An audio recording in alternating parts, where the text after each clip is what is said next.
decir, al del hipertexto, el de la hipermedia, que funcionan mejor conectados en la red, que aceptan la gratificación instantánea, las recompensas frecuentes, que prefieren los juegos en vez del trabajo serio, y aunque solamente el 25% de ellos están conectados y poseen equipos inteligentes, casi todos son homo videns, es decir, piensan audiovisualmente y frecuentan los cibercafés más que las panaderías en barrios en los cuales hay efectivamente más cibercafés que panaderías, las discotecas más que las bibliotecas, las redes sociales más que las plazas públicas.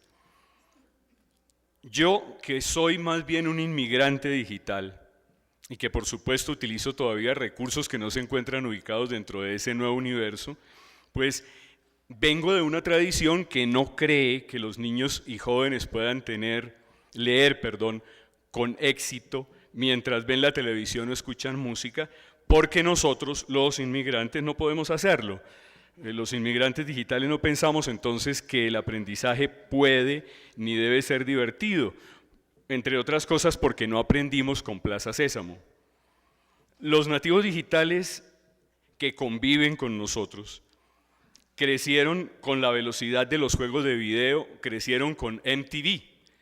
están acostumbrados a la instantaneidad del hipertexto, descargan la música, llevan teléfonos en sus bolsillos, tienen una biblioteca en sus computadoras portátiles, reciben mensajes mediante la mensajería instantánea, han estado conectados a la red la mayoría o la totalidad de sus vidas y por lo tanto tienen poca paciencia para conferencias o para la lógica del paso a paso, para los test instruccionales. El nativo digital, que podríamos llamar también un sujeto polialfabetizado, tiene, a mi juicio, dos características esenciales: la actividad autogestionada, la necesidad de interactuar con mediaciones tecnológicas. Conviene señalar que en interacción con algunas de estas mediaciones, particularmente la hipertextualidad, la interactividad, la conectividad, se está produciendo una nueva escritura que a su vez produce otras subjetividades, otras narrativas atravesadas por el biopoder. Este sujeto polialfabetizado está arraigado en lo que llamaba Francisca hace un momento la cultura digital, también Álvaro. En consecuencia, vive en nuevos entornos semióticos, está produciendo lenguajes mediáticos. Esta cultura de los nuevos medios tiene otro tipo de contacto comunicativo, produce un espacio lúdico, otro intercambio de información y otro tipo de educación. Hablo desde ese lugar ya que es el lugar en el que yo vivo, trabajo, y esa nueva educación la tendríamos que llamar, como muchos lo hacen hoy, educación invisible. Hace 500 años entramos en la cultura del libro, la llamada era Gutenberg, la llegada del libro, es decir, la existencia de copias múltiples de las obras que abrieron un nuevo horizonte en los ámbitos de la cultura. Y esto trajo una repulsa, o al menos una inquietud, similar a la que hoy experimentamos cuando hablamos de la llegada de la cultura digital y en consecuencia de la llegada de nuevos entornos semióticos. Oía en la parte de intervenciones y preguntas al final de la anterior intervención hablar del verdadero lector, diferente de este lector digital que Francisca está promoviendo. Es curioso que la gran literatura, en dos de sus momentos culminantes, se haya justamente ocupado de este escozor o inquietud a que daban lugar los libros y las nuevas formas de transmisión de la cultura. El texto escrito, que ha sido el referente clásico del Homo sapiens en la era Gutenberg, construye una base estable para el análisis y la interpretación bajo cánones de verdad y de razón. Sin embargo, hay otros fenómenos y acontecimientos que al interactuar dinámicamente se mueven en las esferas de lo efímero y de lo inestable. Las escrituras de la hipermedialidad y de la hipertextualidad hacen parte de esa transformación escritural que a su vez produce otros modos de pensar. A lo largo de las últimas 2 décadas, la linealidad y la rigidez de las prácticas de la lectura y de la escritura se han empezado a romper. La producción de textos ha ido adquiriendo un carácter divergente dentro de los órdenes instituidos y la construcción de la escritura, además de incorporar nuevas formas de organización, ha empezado a privilegiar la intercreación. Creo que esto es fundamental. Es decir, quiero destacar esto de entrada como un elemento fundamental. Estamos hablando no solo de lectores, sino de creadores, autores,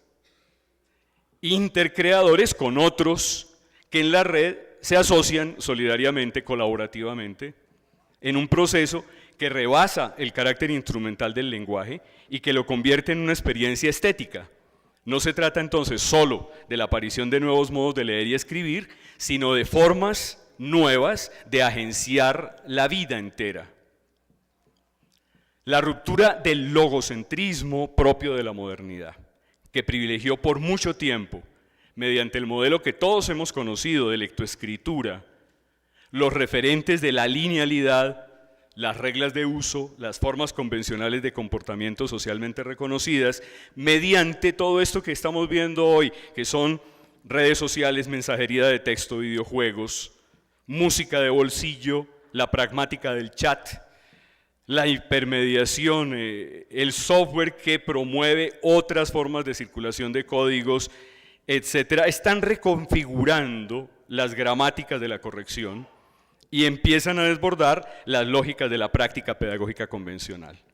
Los libros electrónicos, los wikis o las wikis, los motores de búsqueda, los videoblogs, los videojuegos, nos abren un acceso a otro tipo de información. Y niños y jóvenes, llamémoslos nativos digitales, prosumidores mediáticos avesados, ingenieros del mundo cibernético, como los llama Pierre Levy, navegan en estas nuevas vías de acceso al saber más efectivas que las que ofrece la lenta escolarización y los acartonados procedimientos disciplinarios. Subrayo entonces en esta introducción que el lector que hemos conocido históricamente en la escuela, hoy se transforma en un lector-autor. Como toda escritura, este lector-autor incluye una producción de lenguaje, un lenguaje hipertextual caracterizado justamente porque el texto está en relación, manifiesta o secreta con otros textos. Introduce, asimila las técnicas y esa intertextualidad implica generar otras estructuras discursivas de carácter multilineal en las cuales las jerarquías se desestabilizan y aparece un texto descentralizado de creación múltiple, como el que nos estaba mostrando con Hadas, Francisca. La literatura entonces, yo diría las novísimas formas de narración, son formas de narración transmedial, que conectan impresiones sonoras, textos verbales, pero asociados a sonidos, a sinestesias cada vez más complejas, introducen en las literaturas digitales, o más bien cibertextuales, desplazamientos por múltiples entornos y construyen escenarios muy ambiciosos. Yo diría en síntesis en esta parte inicial que los niños, como lo señala Jenkins, son el grupo demográfico de más rápido desarrollo en Internet, están en el epicentro de la revolución informacional, en el núcleo del mundo digital, porque ellos, niños y jóvenes, ayudaron a construirlo, lo entienden mejor que cualquiera de nosotros. Los niños en la era digital no están ni ciegos ni sordos, de hecho oyen y ven más de lo que nunca vieron y oyeron, ocupan un nuevo tipo de espacio cultural, son ciudadanos de un nuevo orden. Y son, para cerrar esta parte, un nuevo lector. Un lector prosumidor, es verdad, un lector fascinado por las tecnologías, un lector que se comunica, que juega, que chatea, un lector que tiene dificultad para discriminar mensajes, pero que, aunque no los entiende todos, en las formas en que fueron hechos para otra generación de lectores, en este momento produce, no solamente consume. Estos serían los 4 grandes campos que yo pienso que son fundamentales para entender entonces el campo de la cultura digital y de la literatura digital. Un nuevo contexto, es decir, otros entornos semióticos, unos nuevos sujetos ciberlectores, pero a la vez cibernarradores, una nueva literatura de convergencias textuales y una nueva educación que reconfigura lo educativo, que reconfigura el leer y el escribir. En el brevísimo tiempo que me queda, diríamos que cuando hablamos de estos nuevos entornos semióticos, estoy hablando básicamente de unos tránsitos. Estos, el de lo analógico a lo digital, el de lo digital a lo cibertextual, el de la linealidad textual a la intertextualidad, el del texto al hipertexto, el de una arquitectura clásica, la arquitectura que hemos conocido, lineal, fija, estable, a estas nuevas arquitecturas de las espumas, de un radicalismo racionalista a unas estructuras rizomáticas, de culturas ROM, de una memoria fija, permanente, a una escultura de una memoria RAM, expansible, transportable, de un imperio del texto, a un imperio nuevo que llamaríamos semiótico, en el cual se encuentran lo lúdico, los poderes oblicuos y las estéticas audiovisuales. Tal vez lo más importante sería entender de qué se trata cuando hablamos de estos lectores que son cibernarradores y ciberlectores. En principio se trata de un narrador en la web, un narrador que se alimenta en páginas, en redes sociales, en intercambio de contenidos de sus preferencias, que exhibe su vida íntima, que publica fotografías, que accede a listas de amigos,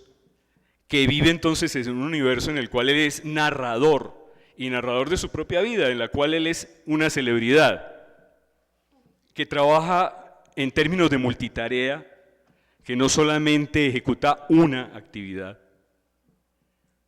que tiene una habilidad muy grande para interpretar, para construir modelos dinámicos, que evalúa permanentemente las fuentes de información y no las toma todas,